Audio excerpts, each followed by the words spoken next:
basically got into doing this by riding my brother's motorcycles and helping him work on them, and I kind of got hooked on it, and I've been doing this ever since. Decided I didn't want to do anything else with my life but play with motorcycles.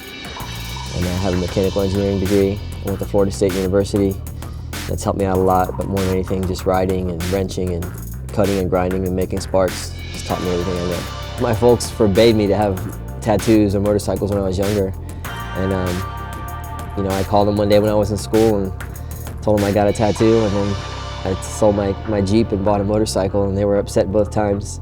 Now they're proud, but it's been, you know, about 10 years. It took me to earn their pride, but I got it. The Psycho Billy Cadillac features a 100-inch RevTech engine and 6-speed transmission. But what about the rest of the bike? Everything else on it we pretty much handmade. Jesse James made the gas tank for me. When he first saw the bike when it was unfinished, he was so impressed with it. He said, "You need to let me make you a gas tank." So he hammered the skin out for me on his planishing hammer and rolled it out in his English wheel. So that's kind of a cool one-of-a-kind thing to have. But what really jumps out at you from this bike is the rear wheel. The Hubless wheel basically developed out of me wanting to make it work visually. And you look at it and you see there's nothing in the middle of the wheel. Well, it's actually not hubless. The whole concept is very simple. Executing is what's difficult. It's, instead of having a small axle with bearings and a hub and spokes that connect the hub to the wheel, basically you enlarge your axle, which forces the hub to get larger to the point that the axle and the wheel are almost the same diameter. And then you just hollow out the center of the axle, and that's what you have. This is just a big hollow axle. That's all it is. And it sounds easy when I explain it to people.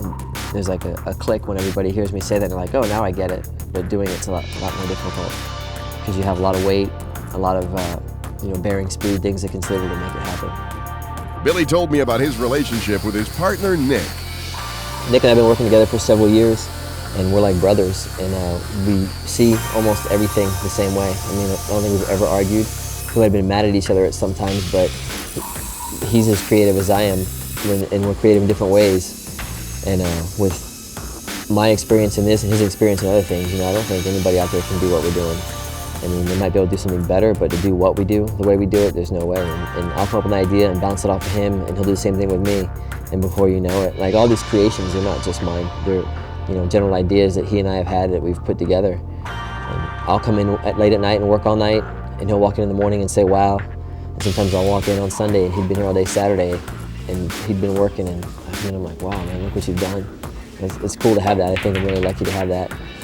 I'd come in here late at night when nobody was around, we'd turn the music up, Nick and I would start working, and we'd just develop all the ideas, and it came out to be what it is, which is a pretty interesting, unique motorcycle. We followed Billy Lane as he fired up the second Hubless bike and took off for a spin. And as you might expect, when this wild custom rolls down the road, everybody notices.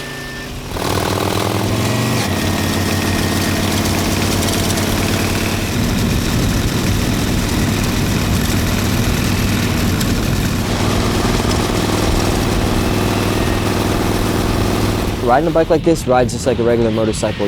There's no difference except two things. One is the noise. The back wheel has a kind of a ringing hum that you hear because of the bearings. Another thing is the way people look at you when you ride it. You know, it's hard to pay attention to what you're doing because just the expression on people's faces when you go by is priceless. And, you know, this is what everybody's trying to look at right here is the wheel. And I mean, even when I see somebody else ride it or see video or footage of it, even photos, I'm just amazed myself that it actually works. Citing influences like Von Dutch and Big Daddy Ed Roth, Billy explained why he used the old-school stick shift on the Hubless bikes. It's like a rite of passage almost, you know. It's the same thing with not running front brakes. We don't run front brakes a lot because this one has it and some of our other bikes have it, but mostly we do it just because it's an old-style way of doing it, and it's keeping the nostalgia there instead of, you know, even though I might have a bike with a Hubless wheel that's very modern and something you wouldn't see in the 50s, I still have these old touches on it.